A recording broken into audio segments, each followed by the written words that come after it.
Welcome to the Enlighten Up podcast, where I am going to take you into a deep exploration of what it means to exist in this current reality.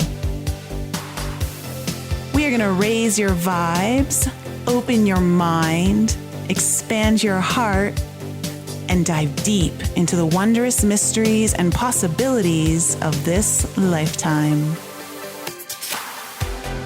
There's been a spiritual catalyst that has set in motion the awakening process of many across the globe to return to the knowingness of self and unite what has been separated.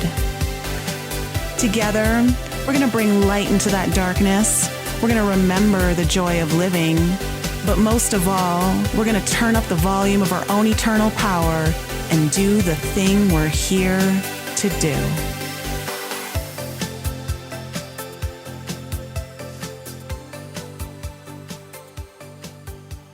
Hey everyone, welcome back to the Enlighten Up podcast. Today's guest traded fashion houses for frequency fields, and let's just say the runway he's on now leads straight into the heart of the divine. Sigmar Berg is not your typical spiritual entrepreneur. He's an Austrian-American artist, photographer, and former fashion designer who left behind a wildly successful career and a scene most people would kill to stay in for a different kind of spotlight. One that shines from within. He's the creator of the Lovetuner, a deceptively simple yet powerfully mindfulness tool that helps you tune into the frequency of the 528 hertz, what many call the frequency of love, healing, and divine coherence. But today we're not just talking about tuning forks and breath work. We're going deeper into the somatic power of sound, what it really means to reprogram your field through frequency, and how a single tone can bring your nervous system back to truth, even in a world built on overstimulation. So if you've ever felt the pull of a sound that isn't external but cellular, this is definitely going to be a conversation for you. Sigmar, welcome to the show. How are you doing today? I'm great, Nicole. Thank you so much for having me. And thank you for this intro that plastered my ego. Always good to do a little bit of ego boosting. So tell me a little bit about this Love Tuner. What exactly is it? So, I'm wearing it around my neck here. Okay. It's like a necklace, and it attaches from this cap, and inside is a single tone flute, what is calibrated to 528 hertz, what is understood the love frequency or the DNA repair frequency. So when you use this device, you do a conscious breathing break. So you exhale through this device. It makes this tone of 528 hertz, what is actually a high pitched C note, and it helps you to meditate. It can be used before meditation, after meditation, or it can even replace meditation. So it does exactly the same thing as meditating, just faster, and it's easier for people. You don't need to have no clue about meditation. It just works, Oh. connecting So your sense so to the great for the people who don't know how to still their mind. exactly. That's what So it. can you blow into it? Like, can you show me how it works Yeah. exactly? I can show it to you. The only thing is sometimes Zoom doesn't pick up the tone, but what Okay. you do is like, Okay. So yeah, I can't hear it because I know Zoom will have the cancellation out. But you put it in the mouth, you just blow into it, and it'll create a tone of the 528. yeah, and the cool thing what it is, this is why the breath work itself is so powerful because it gives you an audible feedback. We all know, when you have been in a hospital, you had issues with lung stuff. You get like this little tube where you blow through like a breathing straw, and you retrain basically your lung function again. This thing does the same stuff, and we work in Germany, for example, with a bunch of doctors that use it in hospital because it gives the patients an audible feedback. So by the time the tone goes lower or just drops, you know that your exhale is not sufficient anymore for this tone. So you inhale again, you exhale again. And by doing the spiritual exercise, actually, you're doing a very conscious breathing break. You're strengthening your lung volume, you're improving your immune system. And as we all know, breath is our best friend. Mm-hmm. First thing what we do when we come into this world, we inhale, and the last thing we do, we exhale.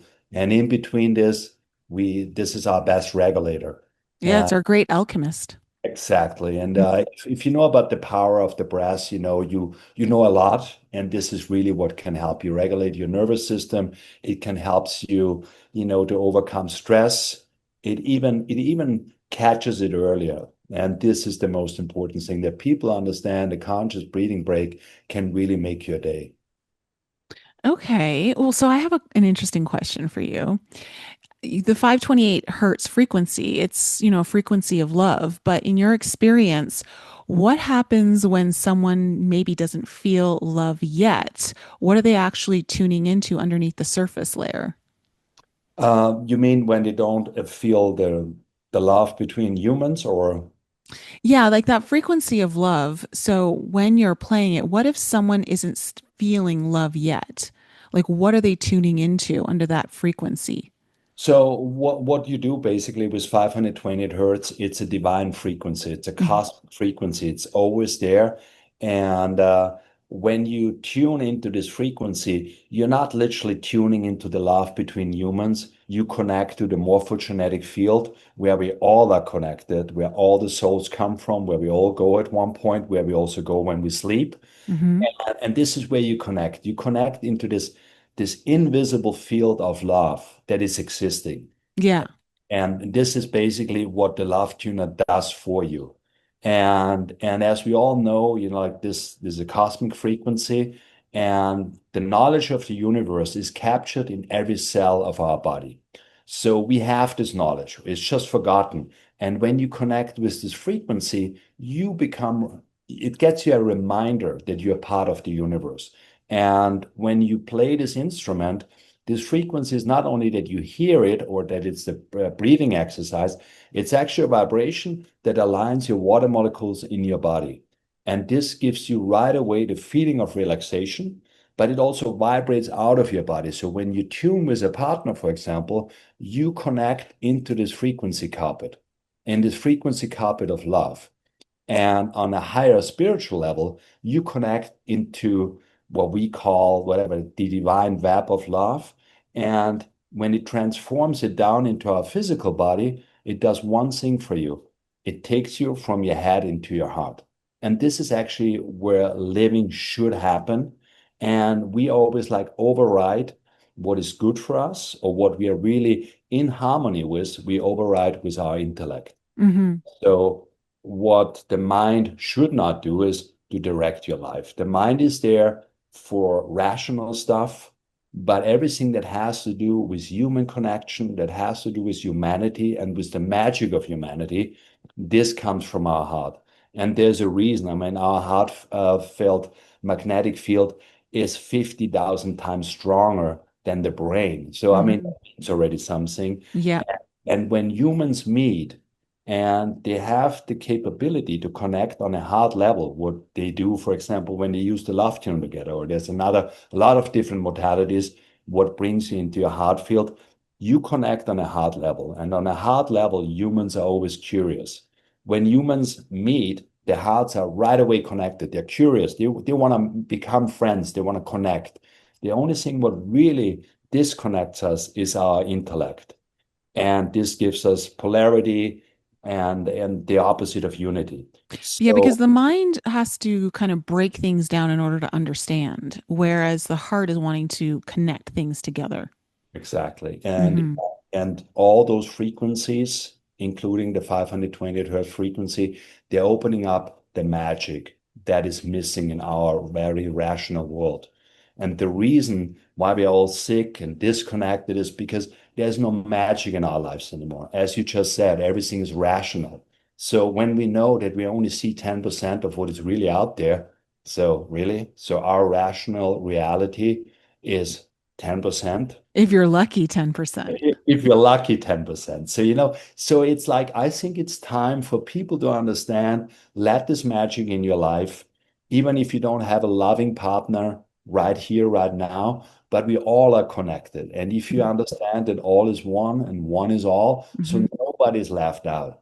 The only thing that leaves you out is if you close your heart, because then you're just not in. Yeah. So, okay, you said something about the sound affecting the water molecules in our body. Obviously, we're almost 70% water. So, can you explain the significance of what the sound is doing to those water molecules within the Yeah. body? Yeah. So so this is actually where my knowledge came back then when we started with the Lovetuner. There's a book out there from Emoto. It's called The Hidden Messages in Water. Hmm. And he was testing frequencies, sounds, prayers, swear words, whatever, harmonic music to water. And then he looked at it, what it's doing under the microscope. And with the 528 hertz frequency, something very interesting is happening. Within a couple of seconds, and we showed this even on our homepage, we did the test ourselves. Within 30 seconds, it restructures an amorph water from whatever, from a regular sink or whatnot, into a perfect hexagonal crystal shape, like it would come out of a mountain spring. And this happens in our body. So it aligns the water molecules. It makes this perfect declustered water. And this relieves, like every cellular blockage. It aligns you. It helps you to overcome stress. It rebalances you. So this is not a spiritual thing. That's a completely physical reaction in your body. Mm-hmm.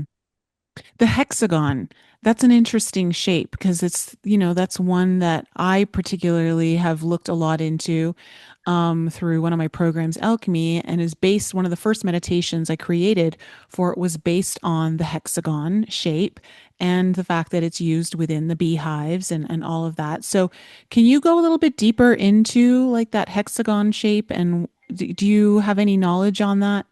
Yeah, I mean, I have some knowledge on it, but you just mentioned bees, for example. Mm-hmm. Bees are pollinating, and the frequency what they produce is 520 hertz. Ah, okay. So all this is Oh, connected, yeah. and the same thing is with the light spectrum. So 528 hertz has on the light spectrum the color green. And Okay. when you measure leaves with a plant wave device or whatever, you will hear that our plants, because of the chlorophyll, are vibrating in 520 hertz. So it's so interesting, and this is the connection that we have. And obviously you can split down frequency always into mathematics that gives like shapes like the hexagonal shape and Mm, whatnot. So and then you come always to the divine numbers, and it always ends whatever 639, and this is where we go right into Tesla, and this is the mhm, knowledge of the universe. And I always try to tell people one thing. You can read whatever you want to get more knowledge, but I think to really experience these secrets that just got forgotten, we always knew it, you just need to really raise your consciousness and you need to let magic happen. I mm, think with our very three-dimensional thinking and living, we just limited us from connecting to knowledge that ancient civilization even had. So we all talk about now the pyramids, for example, in Egypt. I traveled there, I meditated, I was sitting there all night long. So I have a big knowledge what's going on in this pyramid, why they have been built, and what they're literally doing. They're not just some monuments where they buried one guy. That's all made up BS. And I mean, the most powerful people in history all traveled there because it's basically the Holy Grail. And we need to just accept there is a civilization before us. There's stuff that we cannot explain in our history books. But I think when we raise our consciousness, we will automatically understand what is really going on because these are all divine messages and they are just kind of like whatever, taken away from us, because it will give people actually freedom. yeah. I mean, when you're raising your consciousness, which meditation is one way of doing that, using your love tuner, I'm assuming, is another way of doing that.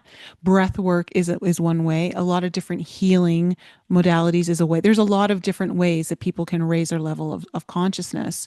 And it's true because a lot of what I learned has been I don't want to, some of it's come through self experience, like what I've experienced through my own life, but also through a lot of deep meditation, being still, allowing myself to just remain in silence with no distractions. And that has allowed me to receive information that comes from a much different library, the library of source, the universe, whatever you want to call it. And it's interesting because when you get all these downloads and then later on in life you see that other people are writing about them in books that you never read in a book but you received somewhat from within, that's letting you know that there is this internal yet external consciousness that we're all able to connect to that gives us the same answers. Exactly. Mm-hmm. And everything you read comes through the form of an author, and everything you experience in a form of meditation, that comes really from the source. So Mm-hmm. that's the Mm-hmm. big difference. So when people tell you, oh, have you read this book? Have you read that book? And at one point they have like 100, whatever, life guidance books, spiritual books, whatnot. That's all great, but a lot of this information can be really achieved, as you just said, with your own supply. You can tap into this. And I mean, I started meditating many years ago, long before I came up with the Lovetuner. And in the final meditation, what I did, it was a breath work facilitator. He played the 528 hertz frequency. And this just showed me that there's so much more out there. And this actually started my journey into frequency and vibration. And the answers came, but we also need to respect that for a long time we have been doing probably a complete opposite in our life. You know what I mean? We have been distancing from the source. We have been distracted. No matter what it is, it can be work, it can be, like just pleasure for a lot of people, but everything is misused in a way to take you away from what is really possible for a human being to connect with. And Mm-hmm. and when you start this journey, then some people go like, well, I do ayahuasca because yes, ayahuasca will rock everybody's boat because Yes. it's so potent, but it doesn't mean that it stays, that it's sustainable, because it's something for, I mean, I don't want It's to even, not for everyone. it's not for everyone, but what I've seen with a lot of people, and I do one-on-one therapy, I've seen that the world for them sometimes is really okay, and then it closes because it's really about the integration. There's no shortcut to enlightenment. You really need to do the work. Whatever you did to be disconnected, or whatever society did to us to be disconnected, that takes a long time. And the same thing is with when you start with a spiritual hygiene, it takes a while. So you need to put in the effort, and nothing happens overnight. It's a gradual, like change of life. And this is when you really raise your consciousness. And this is where you don't be confused, where you basically, and people talk about channeling, and channeling is a great thing, but everybody can do it because intuition, everybody has an intuition, everybody has a gut feeling. The only thing is when you lose connection, you don't trust your intuition. And channeling is nothing else, just the highest form of intuition. And it's not that everybody should go out and channel for other people and give them advice, but just for yourself, that you Mm-hmm. go, hey, listen, I can trust my intuition because I'm aligned. I'm in alignment with the source. I'm in alignment with my heart, and I can trust this intuition.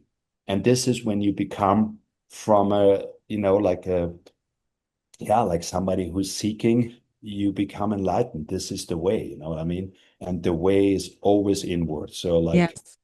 as Carl Jung said, if you look on the outside, you become a dreamer. If you go inward, you awaken.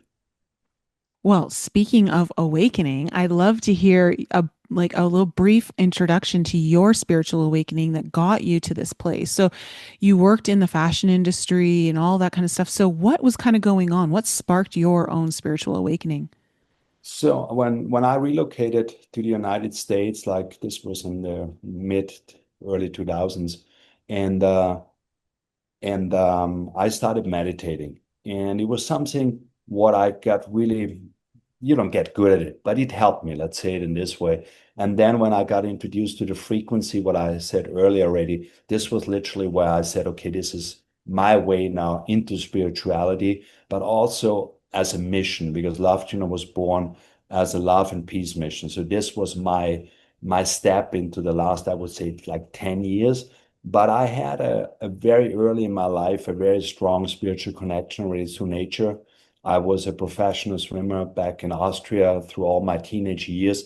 So I would say unconsciously, I totally understood the power of the breath because this is what we did. We Hmm. did back then already ice baths, but not because it was cool. We did it because this was just like our routine. We never thought about that we do something special, but it forms not only a human, but it really also helps you to develop this connection. You sharpen your senses, you come into connection with nature, you go to the limits of what you're doing, like power-wise, and also the breathing, what I said, so swimming. And this was where I found literally God very early in nature and in activities. And it came through my life, I would say, like in kind of decades where it changed. And I write about this in my book. And I don't know if you heard about this book. It's called One Journey. And it's all about frequency and vibration, obviously, but it's also a little bit autobiography and it tells a little bit my story.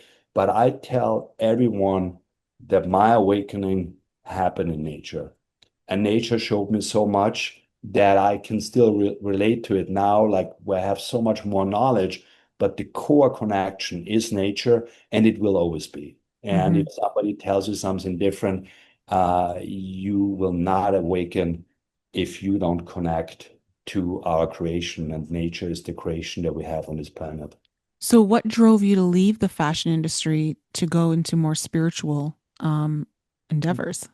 Uh, Yeah, I mean, fashion is cool. As I was actually an architect, I always liked to design. I still like beautiful things, but it had no meaning for me anymore. It Mm. came to a point where it was meaningless. It didn't fulfill me anymore. It became redundant, and I'm very happy about this decision. Um, and this decision was not a money decision. I made this decision out of a heart decision. I said, I want to change the world with what I'm doing. I want to create this as a love and peace mission. I want to bring people and communities together in more loving togetherness. Because when you look in our world right now, we have everything in abundance. And if we would be more focused on community, on being of service, I think nobody would suffer. And there will be an over like, and I mean, I write about this in my book. I believe in a spiritual revolution. I Yeah. think this will be the ultimate awakening for humanity, and we all need to be on deck with this. And yeah, and I think this is what is so fulfilling. So I never look back into another career. It was very early. A friend of mine, it was even back in Europe, they asked me if I want to be an actor, and they had a show back then that was very famous. And and it would have been cool, obviously, to get famous and whatnot. But when I look at this right now, it's so meaningless because the quality of life really comes through to sharing, and being of service.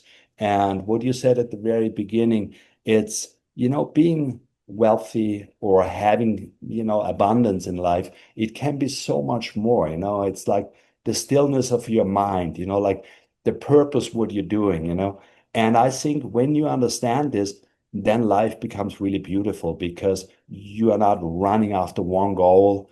And I mean, abundance comes in so multiple ways. And Hmm. that's why for me, it's important to be, of service, to do something that really rocks my boat, that makes me happy. And I mean, I don't do really our social media, but on and off, I see comments where people write us what this product has done to them. And this makes me really happy and this keeps me going. Yeah. So, what are some of the results that people have experienced from using the Love Tuner? I mean, the basic stuff is what a lot of people say is like it helped them to overcome anxiety. That's number one. So this is what Ooh, we overcoming yeah, anxiety. absolutely. So that's the first thing what people say.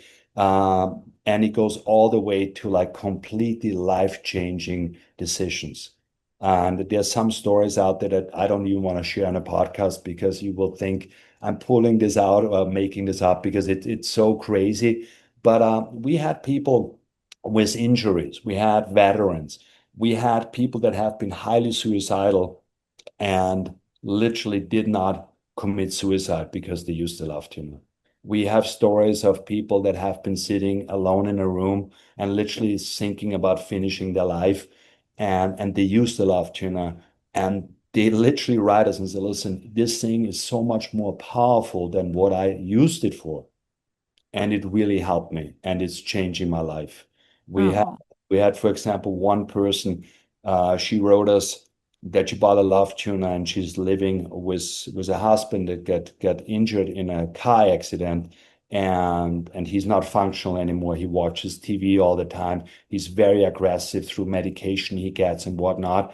And she told us every time when she's thinking about living, just leaving her life and ending it, she tunes and it makes sense again, and she understands her purpose in this reincarnation. And this is stuff that is really powerful. And when we started with Lovetuner, the first thing that we did is we went into schools. Back then it was elementary schools. And the first couple of tuning sessions I even did myself. And we have been sitting with kids back then in the age of like 8 till 10 years max, and we started tuning with them. And when you come up with a new product, a lot of people would say, "Yeah, it's okay. Nobody tells you the truth." But kids, with 8 years, they're like they have no layers. They tell you yes or no. They're very honest. And yeah, we've been sitting on the floor with those kids, and then you start in a we got their full attention, and kids loved it. They started tuning. They even brought it back home to their families. And in all the schools that we did this mindfulness programs with the Love Tuner, we reduced bullying.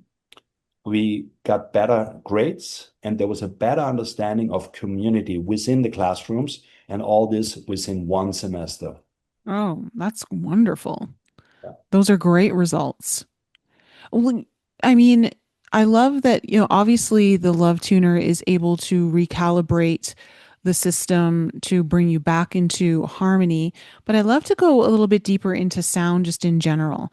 Like, even like when we spoke earlier about like ayahuasca, for instance, ayahuasca journeys, the sound, the akaras that is sung are meant to provoke Yeah. things like, right, right. So do you, how do you see sound as a power to reflect those unprocessed frequencies in the body, like whether they're grief or rage or unexpressed power? Like, what happens when someone meets those parts through sound instead of bypassing them? I think every trauma that we capture in our body is on a cellular level.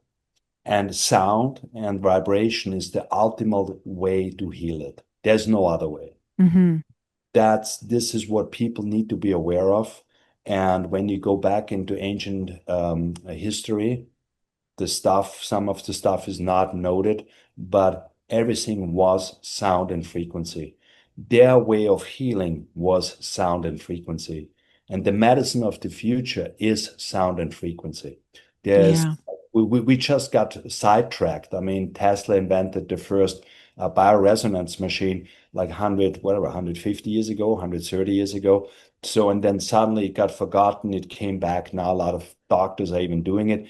I believe that this is the only way to understand sound in general, is that this is a part of us. This is how we are made up. Like we are only energy in form of vibration. Yeah, And it's the original of the blueprint. It's the origin of the blueprint. exactly, exactly. I Hmm. mean, the entire universe started with a sound, and this is Yes. Big Bang. This is this. So the disconnect from sound means disconnect from life. And Hmm. when you understand that frequencies are here to heal, and they have been here for healing since hundreds of centuries, even in our modern history. So the 528 hertz frequency, for example, was used by the Gregorian choirs 600 after Christ to heal entire communities, cities, villages, and whatnot. Um, and then our musical scale was always aligned with 528 hertz. So the first time this musical scale got changed was from the church in the medieval because they recognized that people in harmony are not falling for these false ideas of being punished and going to hell and all this made up BS. And the second time it was changed was, well, I don't know if it was the second time, but it was changed from Adolf Hitler before the Second World War to get people into disharmony. And then finally, in the 1930s, for the Western world, the Rockefeller Foundation changed the musical scale. And what they did is they changed the A note from 444 hertz to 440. And this 4 hertz brings dissonance.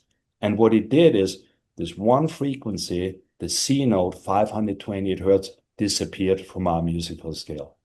And one guy was John Lennon. He composed Imagine, and this is now since more than 50 years ago, still the most famous love and peace song in the world. And there's a reason why he composed it in 528 hertz. Mm-hmm, mm-hmm. So when you understand all this, back to your question, is sound important and what does sound do? Yes, it's very, very important. And it's important to understand the frequency that cause healing and to avoid the frequency that causes dissonance. It's interesting to see how the body, different people will respond to the same tone, the same music. Because, for instance, I just held my one of my retreats where we do a cacao ceremony, we do a mushroom ceremony on two separate nights.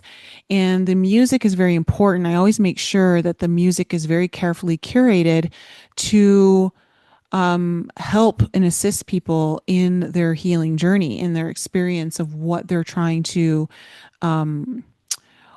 meet through the journey. And I always find it interesting that one tone can bring out all of this bliss and joy in one person, and the same tone can activate things that are maybe suppressing that joy. And so it will bring about like resistance. It will bring out like all of like these more darker, let's just call them darker energies of feelings, that there's nothing wrong with them. They're totally normal. They're there for a reason, but they have to be faced and confronted. And so it's just interesting how sound is an instrument to play with our DNA, in allowing it to heal and release through emotional response. So, speaking of that idea of trauma tone and sonic DNA, do you believe that there are certain frequencies that carry soul memory or even like DNA activations that maybe unlock something within someone that was previously hidden? Absolutely. Absolutely. Yeah. I mean, what I said earlier, the 528 hertz is also called the DNA repair frequency. Mm-hmm. It's all frequency. And absolutely, trauma can be found in the body with frequency and it can be healed with frequency. And for healing, it needs transformation. So that means, like, when you look into an instrument, when it's out of tune, you need to retune it. And with human, it's the same thing. Mm-hmm. So, and our DNA gets absolutely affected by frequencies. And if you constantly understand how we vibrate, and this is like it changes basically every second. We change every second. We're not a consistent block of meat. Like we vibrate in certain things.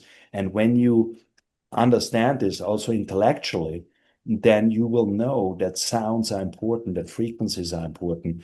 And I believe that this is also the therapy of the future. And I mean, I'm doing it already. So I'm doing one-on-one sessions, and I tell people, we're not talking next week at the same time because I'm giving you now knowledge where you can access with sound and breath what you need to look at or what you can transform within you. But to understand this, it goes back again to self-empowerment. And self-empowerment can only come when you journey inside. So basically, understanding your own vibe then you understand what you're vibing with. Mhm. It's that's just like that's not even spirituality. That's really physics. And when you align consistently with vibrations, which are higher vibrations, and you avoid low vibrations and low emotional feelings, because every feeling has a certain vibration. We all notice. And when we talk about that love frequency is the highest frequency out in the universe, yes, it is, but there's one that is more important than the love frequency, because before you can even access or connect to love on a cosmic level, you need to be authentic. Mhm. I think this is the biggest issue that we have, because authenticity is the way to wholeness. And when you're not authentic, the connection or whatever you want to achieve spiritually will not happen. Yeah, authenticity, that's a big one. And that's one that I think people undervalue. Yeah. Like they underestimate the power of authenticity and how quickly that can become a gateway into love. I mean, it's truly really hard to, for instance, really fall in love with yourself if you're not being authentic, right? You can never fall in love with an illusion of yourself because it doesn't exist. Yeah. Yeah. I mean, and this is also like the self-love thing is the most important thing, Hmm. because you will not find it anywhere else. You will look in any partner, in any relation, you will always look what is missing within you. And also the overcoming of the ego, what the spiritual community is obsessed is not really what we should do, because you cannot overcome anything. Energy will be always there, and you should be aware of your ego, but you need to transform it. There's no letting the ego die. No, I know. It doesn't go away. You need to transform it, consciously transform it. It's a necessary partner in this lifetime. Exactly, exactly.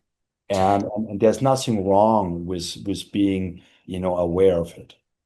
So I think it's important to, for people, whether they're new to this or well versed in sound healing, that sound these more higher frequencies, such as the 528,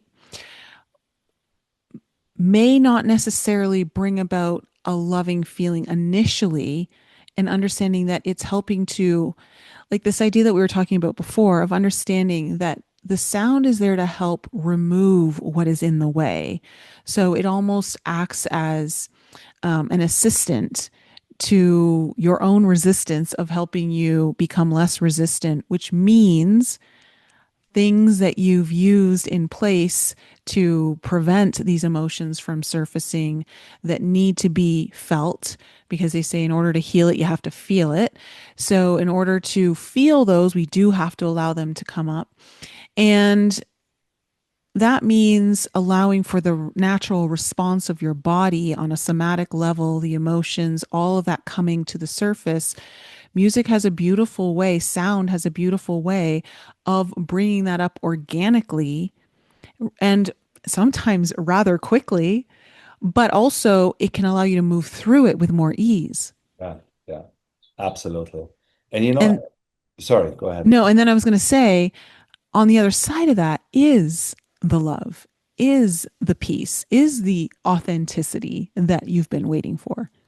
Exactly. And what the advice, what I always give people is something when it comes to spirituality and, changing your life, like having a bad attitude towards life.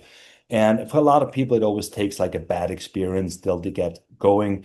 Some people are just consistently on a journey. But I always tell one thing, and this is not religion, this is above religion. And we are God children's, and we can be funny, we can have a lot of fun. We don't need to take spirituality so serious, because this is not meant, this is called life, and this is the school of life. And you can goof around, you can be funny, and you can do all this stuff. And this is what I always tell people when they are going on their journey: take it with ease. You don't have to be super intellectual about it. You don't have to change your vocabulary. Yes, if you have a bad habit with swearing, maybe you should, but people who swear live longer. There's always like this back and forth, You don't have to necessarily become a flowery talking guy only because you go to yoga or you did whatever you're doing on your spiritual journey. So it's like be authentic, be as fun as you can, be as open as you can, and also come along with your personality and then go in this process of transformation. But just don't take it too serious. Like keep this ease, because this is what separates us from religion, because this is not a dogma. This is real life. This is the love of God. And this is what actually should make us happy, and it should not be a struggle, because it got so negative. A lot of people, when they go into this journey, they have always a bad story. We all have bad stories. Like I, for example, I nearly lost my hand 9 years ago, and I healed my entire nervous system with the frequency. Yes, Ooh, I had a lot. tell me a little bit more about how that happened. Like So how did you do that? I cut through my ulnar nerve, and I literally bled out. I was close about, but they fixed it. But what we did not see is that the main nerve, the ulnar nerve in my right hand was cut off. And I was back then, whatever, in the mid 40s, and nerves grow very slowly. So they basically told me, you will never, because I'm an artist, you can never paint, you probably can never write with your right hand, and whatnot. And I do everything. I will not become a Swiss watchmaker with this hand. But what I did is only with the frequency, with tuning and listening to a special soundtrack every morning for 1.5 hours, every evening for 1.5 hours with a binary beat. I regrow this nerve in 1 year all the way down to my hand. And they told me it's gonna take 2 to 3 years. It will never be okay. Within a half a year, the nerve was already nearly all the way down. They tested it. They said, that's a miracle. And they said that the nerve even grew is nearly impossible. And it's not a perfect cable yet, but it's totally working. So I proved on myself that it's working. But this is not my story. You know what I mean? I don't even write about it in my book, because we all have these kind of stories. So it's way more important to take spirituality with ease, like going, hey, this is what I vibe with, this is what I want for the humanity. This is what I want for myself, for my family, and so on. And I think this should be the driving force. You don't need to nearly die from something to change your ways. Mm-hmm, mm-hmm. Well, speaking of this idea of healing, if we were to use frequency consciously, say in like hospitals, parenting, and maybe even in our leadership, how do you see that changing the fabric of our society in, say, like 5, 10, 15 years? Yeah, I think honestly it will not even take that long, because as you said earlier, sometimes you do stuff, you meditate, and boom, it's like you're on the next Instant. level. Instantly it happens. So now the conscious is far enough, the collective consciousness, that this shift will happen. I think it will happen even in half of the time, but it will completely restructure how we are living right now.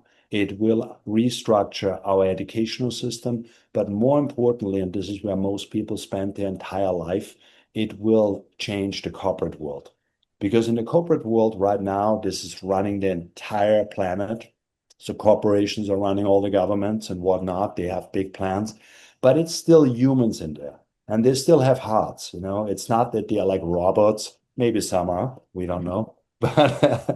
But what the important thing is that we get the quality of our hearts back. And this means like bringing spirituality into the corporate world, helping people that are running this corporation, a deeper understanding. And the same thing is what we need to do in our educational system. So I think it happens on all levels right now. And yes, I'm a big believer that this will change the world we are living in right now. And this is also why it's so insane crazy right now, because before things get better, they get really crazy. It's like if everything is fine, as what I said earlier, a lot of people don't have the need to move. But right now, not much is fine. I mean, everything is okay, but when you look deeper and when you look into the disconnect that we have going on, and even politicians talking about spiritual warfare, I mean, go back 10 years, who talked about spiritual warfare? Nobody, And now it's a word. People Yeah. talk about it. Mhm. It's like it's like the God believers and the people who believe in the new world order and whatnot. It's like really colliding. It's out there. It's not like people communicate about it, and as soon as something gets communicated, it creates awareness. And I think when a family is at home and they hug each other, they pretty much don't care about any war, what is going on. And this is what we need to rebuild again, this unity, this human understanding of what is really important.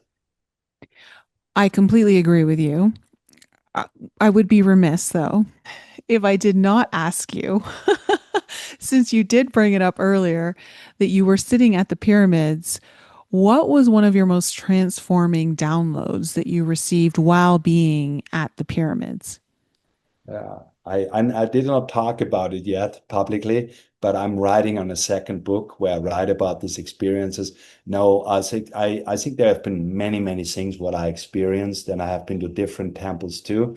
But in the Great Pyramid, it was something. There's two things. First of all, that we can access our DNA.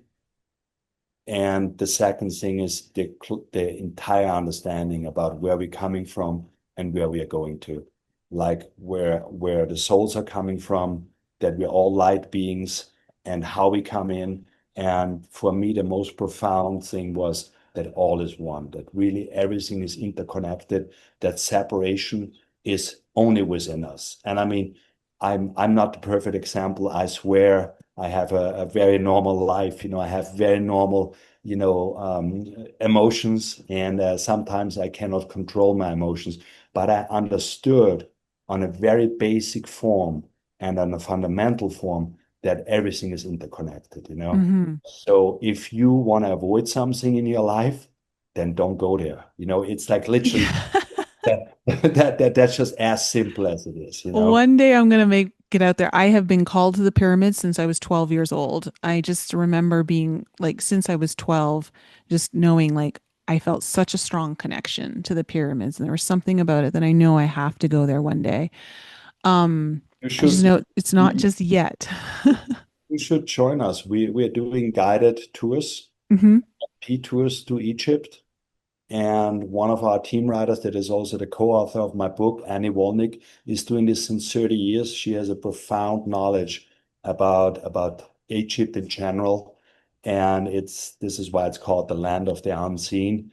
So I can really highly recommend it for everyone that has already a base understanding about spirituality and creation to do this kind of yeah, this kind of journeys, because it's like it will not be there for a long time anymore, because right now they're pushing so many people through these pyramids.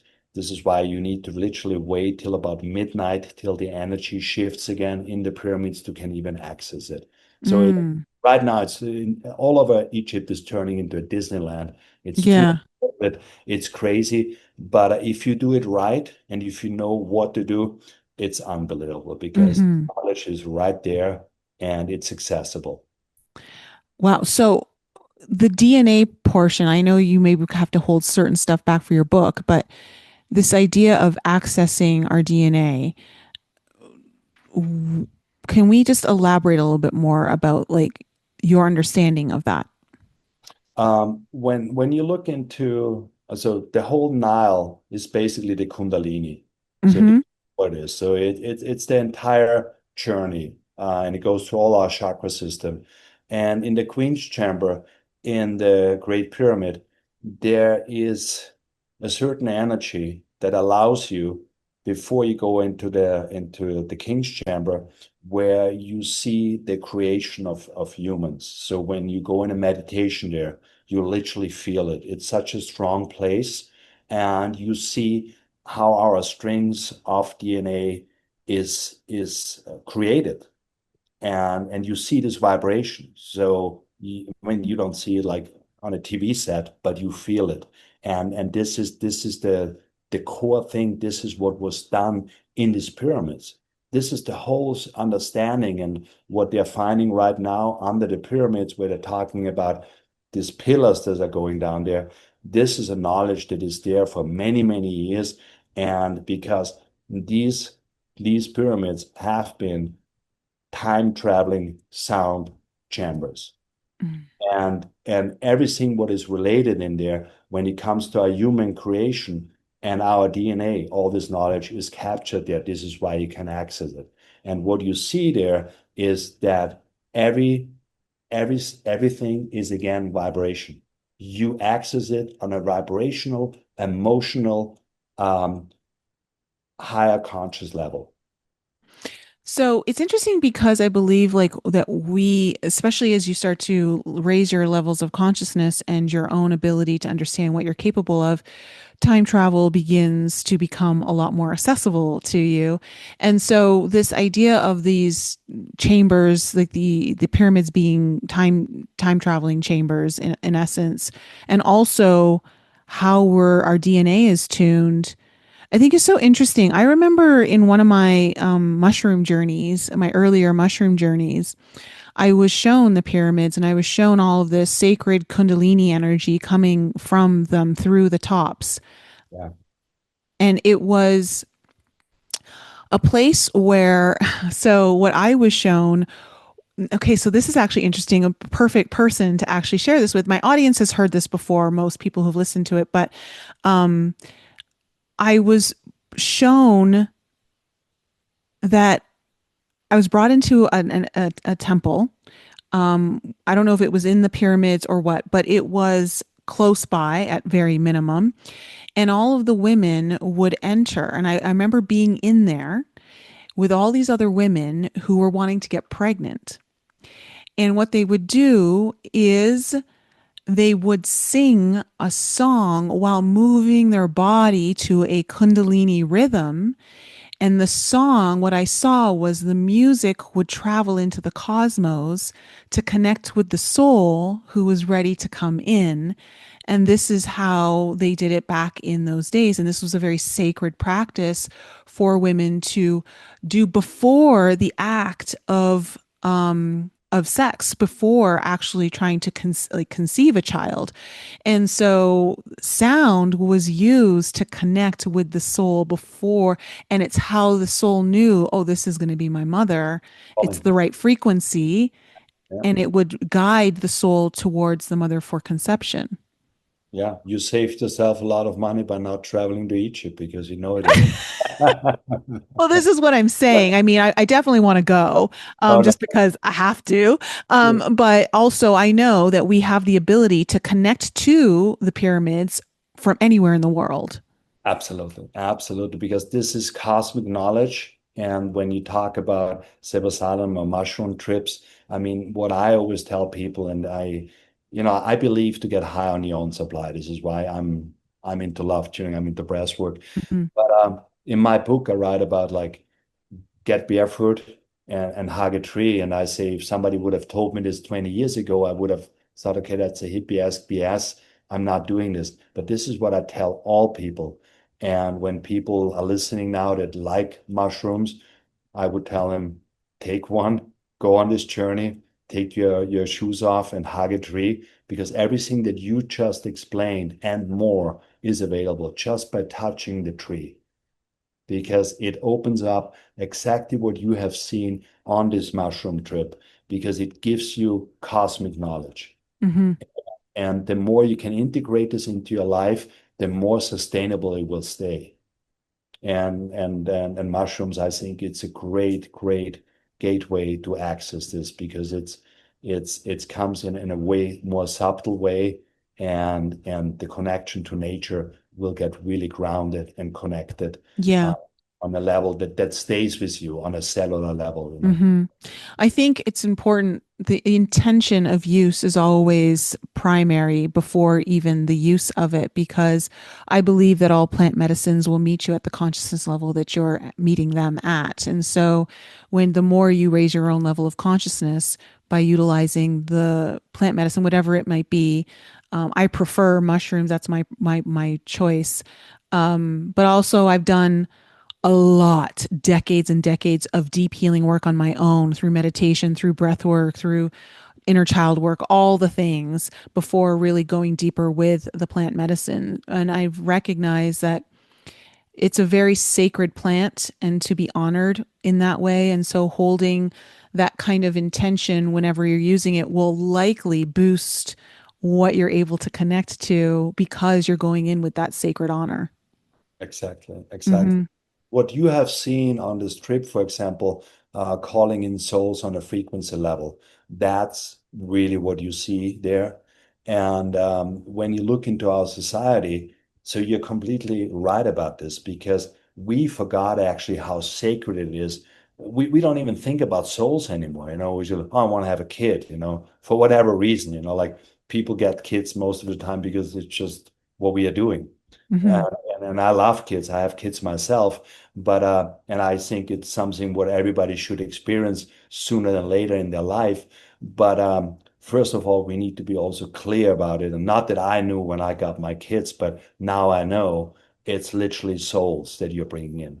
And when people are so frustrated right now and they're going, "Oh, I cannot get pregnant," or "We're trying this, we're trying that," man, maybe it's not for you, not with this partner, you know what I mean? Because we took out the complete magic of human existence. Nobody talks about souls. It's like, oh, I want to have a kid. And when it doesn't work, I go to the doctor to help me to get children. And not that this is a bad thing, but souls come in when they're called in. Yeah. And that's it. Well, also, I think what I've realized too is that if people are having, a lot of people are having trouble conceiving in this time, this day and age. And I believe that it's because so many people are outside or off alignment of the frequency to conceive a child. Like, so if what I saw was this frequency through sound, it wasn't just the sound too, it was the movement of the body, the rhythm, the energy movement through the body, because this is a sacred vessel. It is part of the earthly experience and it is an instrument that you know how to use. And so what I saw was the women using their own body as an instrument, not just to sing, but to also move, which aligns the frequency, I believe, of the feminine energy, which you need to conceive. It's not just that, but for the female body to pull the child in, you have to be ready to receive. And I just don't think a lot of people are in the reception of receiving. And what is love? What's the point of love if you can't receive it? Exactly. Exactly. No, you nailed it. It's like so important. And this is what we should all try to do again, to come back to what is really important, and understanding also the female and the male. I mean, I know everything is messed up right now, but if you go back to the core qualities that we have, in my opinion, there's no toxic masculinity. And it's also with when you come to the female, it's always the side that has the intuition. The male is the physical. This is why we talk about toxic masculinity, because it's unfortunately physical, but the femininity was always the spiritual part. And when you start this kind of like crazy gender war, you know what I mean? Because this can only be a unit, a God created unit, if you fulfill your part. And, Hmm. and the male side is called toxic, and the female side lost their spiritual qualities, because it's not wanted. Women should perform in the same way as men should perform, but obviously it takes away from the divine feminine. And if we all get reminded to this, I think we can really get out of this crazy mind fuck that we are in right now, to question not the gender on whatever is political right now, but just to understand the energies again. No, I know. Both are necessary. We all hold both, Yeah. doesn't regardless of our actual gender. Yeah. But it's important to know how to, like, again, attune yourself to those polarities properly Yeah. so that you are, I believe it's a very divine harmony of both. Both are necessary and both play a very integral role in this lifetime. And so, while we do have, there's a lot of people that talk about toxic masculinity, I believe the same is for the femininity. And so but really, truly, at the end of the day, all it is just people still living in their wounds. And so that's all really it is. But I think it's important that we get back to that place of knowing how to receive and give authentically, which again is the precursor to love. And once we have that, that really opens up the doors. So this has been a very wonderful conversation. Thank you so much, Sigmar, for coming on the show. Please let my audience know, one, how they can connect with you to get a love tuner for themselves. And also, if there's anything else you have going on that you'd like to share, please let my audience know. Yeah, so first of all, if you're interested in Lovetuner purchasing a Lovetuner, the best is lovetuner.com. So we ship nationwide, free shipping. It's a patent high quality product. If somebody's interested in my book, it's published under Waterside Publications. It's available on Amazon. It's called One Journey. It's a really cool book when it comes to knowledge about frequency. It's an easy read. It also connects to the spiritual laws and gives you a little bit more insight. So yeah, check it out. Oh, wonderful. Well, Thank you thank so you. much for having me. Yeah, thank you so much for coming on the show. And to my audience, I hope you enjoyed this one. We definitely need a little love in our world right now. Things are definitely always getting crazier, but I think as things get crazier, it's also a sign that things are breaking open. So that's also good. So you kind of got to take the good with the bad. But thank you, Sigmar, for being on the show. And to my audience, I love you very much. Have a wonderful day, and I will see you guys next week. Thanks again for joining me for another show on the Enlighten Up podcast. I love you guys so much for all of your continued support. So remember to raise your vibe, find your tribe, and be open to the infinite possibilities held in the mysteries that surround us all. Thanks again for sharing the show with your family and friends. And if you're new to the show and you need to find out more information about me, please head on over to my website, NicoleFrolick.com, where you can join my newsletter. And please follow me on Instagram, Telegram, and YouTube. Keep your light bright, and I'll see you next week.